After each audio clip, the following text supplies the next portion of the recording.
What's the answer, please? We'd certainly write to you and give you that information. Why can't you tell me now? Because some of those agreements that we have with the external organisations have an element of confidentiality, and I don't want to make a mistake here and get that wrong, but we'll certainly write. Well, I'd encourage you. You're covered by parliamentary privilege, Mr. Thompson, so no one can sue you. That's why you can give us honest answers. I've been told by some of your workers that they're having to run from door to door because the technology is telling them they need to be quicker.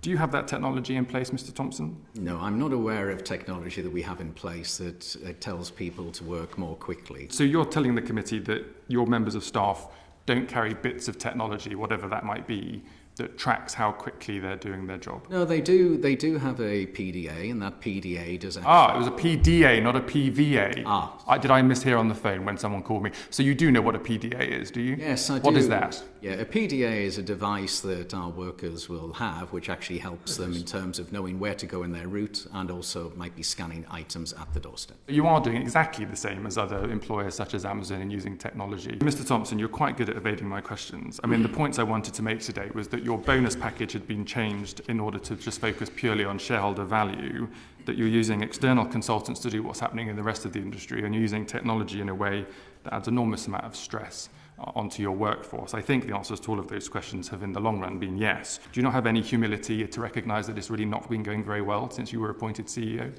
I think that clearly there are some things that have not gone as well as we would want it. I totally understand that. I think as a CEO of any business, there is no one... We wanted. Isn't it your responsibility, Mr. Thompson? Well, of course. You announced redundancies, tens of thousands of redundancies. You want to introduce agency workers on insecure contracts. Every single performance target in the last 2 years was missed by your company under your stewardship for the last 2 years. And as already has been explained, the former Royal Mail Chief Executive recently said that you were extremely inexperienced and labelled the leadership of Royal Mail as toxic and confrontational. Do you really think that you're a fitting, proper person to run this national infrastructure company? Postal workers are going to lose their jobs while casualised workers replace them. That's fire and replace, isn't it? No, there is no fire and rehire, I think is the phrase. That's no, I didn't say fire and rehire, I said fire and replace. Those people are gone, they're out the door, they're bulleted. You're getting people back on casualised labour. Is that the way to run a cherished national asset such as Royal Mail? Do you not understand, Mr. Thompson, that by giving these sorts of evasive and avoiding answers, you played fast and loose with the chair's questions about the technology, about the acronym that was used? Shouldn't you have come in and said, no, actually what we have is X or PD or whatever it is? If you're forthright and candid with us, are we then going to be able to trust you? At the moment, these sorts of responses where you don't give straight answers to very simple questions is really causing us some considerable difficulty. Do you not see that? Would it be fair to say then that reports in the media and from constituents that postal workers have been told to prioritise parcels over letters are accurate? Is that now official Royal Mail policy?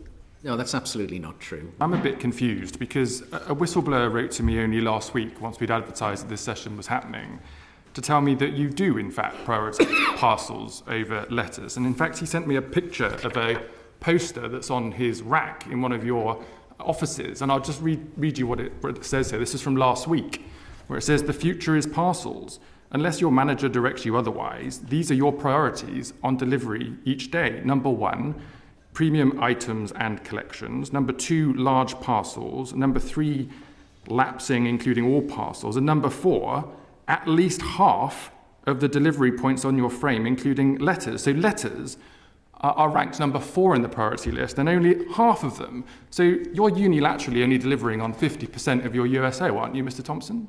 I'm actually aware of that particular correspondence, which was done in one delivery office, and it was dealt with, and it was a local action. This isn't true. Who wrote this poster, Mr. Thompson? That is absolutely not our policy.